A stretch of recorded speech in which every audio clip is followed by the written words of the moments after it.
Good morning. My name is Katja Kolcio.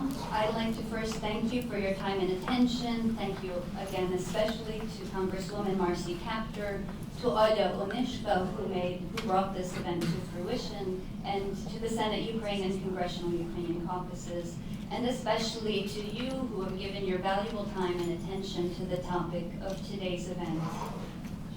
I'm a professor at Wesleyan University, American-born, and of Ukrainian descent.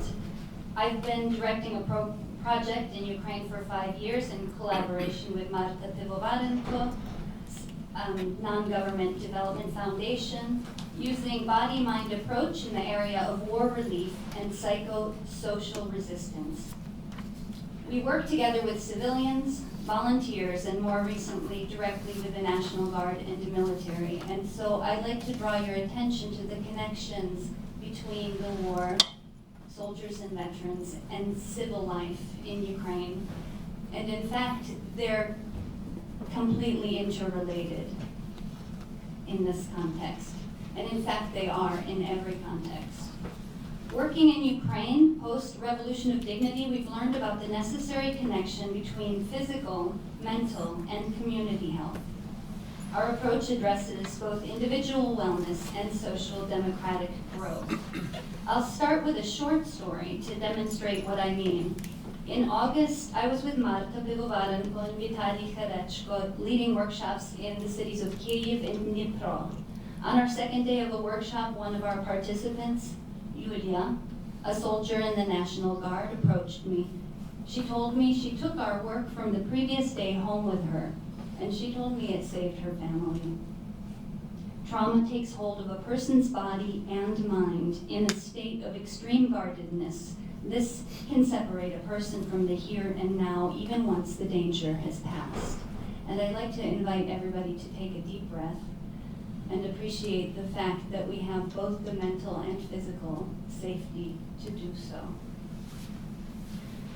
So because of the trauma Olia experienced during the war, this soldier resisted being touched by anybody, even her husband.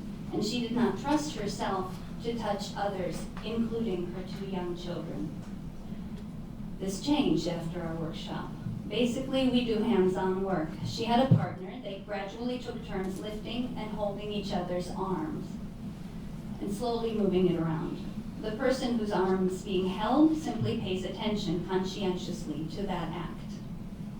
Through this very simple partnered exercise, these soldiers regained the ability to distinguish a suffocating touch from a supportive one. This gave her the tools to talk to her husband for the first time about problems that had arisen in the marriage. The point is that through these simple partnered practices, Olia regained her ability to connect with her family. These extremely effective techniques are necessarily context-specific.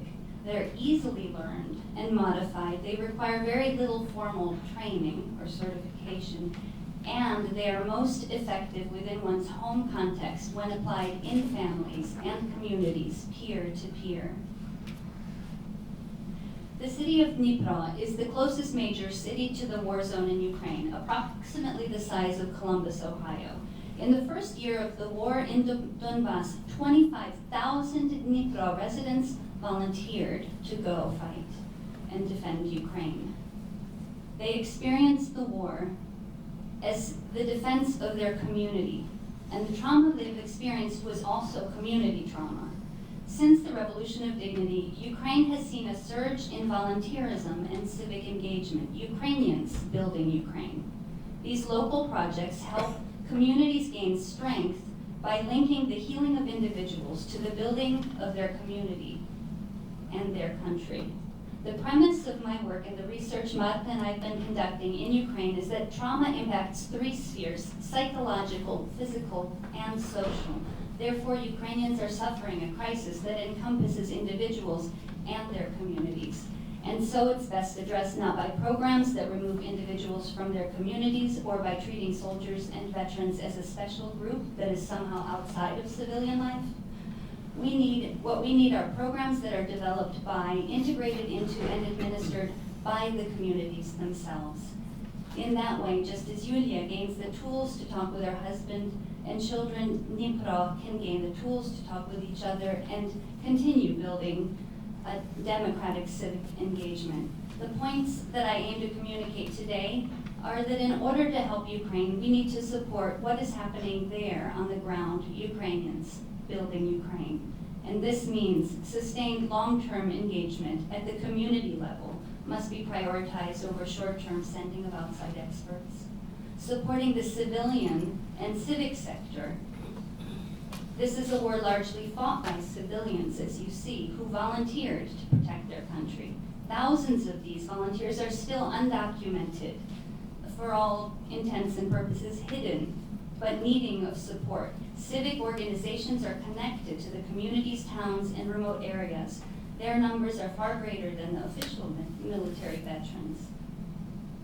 3, context-specific research and support of programs that are being developed and applied on-site in communities in Ukraine are more effective and have a much broader influence than programs targeting, than simply targeting individual veterans.